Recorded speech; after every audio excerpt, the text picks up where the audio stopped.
الكوتشنج إدارة المباريات بحر عميق. لازم المدرب عشان يبقى هو فعلا يتحول من ترينر لكوتش، لازم بالنسبة له ان هو يكون عنده سنوات خبرة، دراسات تدريبية عالية. لما يكون كان لاعب اصلا تبقى افيد كتير طبعا بنسبة كبيرة. وكمان هو لازم يطور من نفسه ويشوف اخطائه لما بيعمل ايه في المباريات.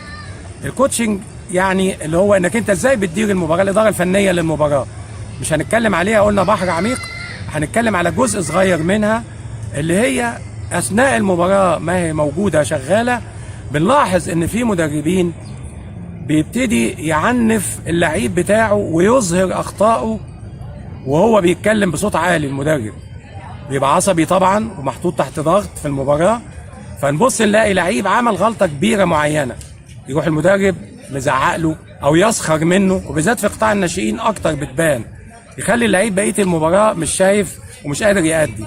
المفروض ان المدرب لما بيكون في خطأ بيحصل زي كده بيحاول هو يمسك نفسه، يمسك اعصابه، وهو يبتدي انه يحط الملحوظات دي يا اما بين الشوطين لو في لسه في بين الشوطين، او في وقت الراحة بتاع الووتر بريك، او حتى بيبلغ اللعيب في تبقى موقف معين، اصابة، تعطيل لعب، بيبلغه بالملحوظة بحيث اللعيب يستوعبها وما تبقاش فضحته.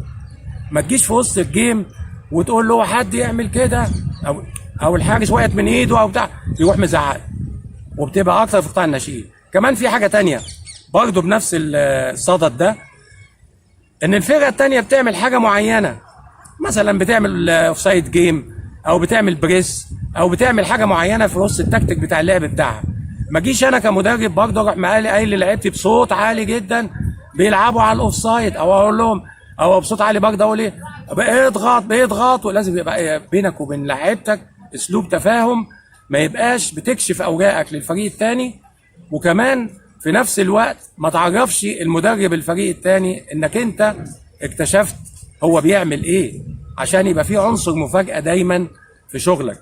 يبقى اذا من ضمن الحاجات اللي مطلوبة في الكوتشنج في الإدارة الفنية للمباراة ان المدرب يكون بيتكلم لكن من غير سخرية او توبيخ بصوت عالي او يكشف اوراقه او حتى اوراق الفريق الاخر. ده بينك وبين لاعيبتك.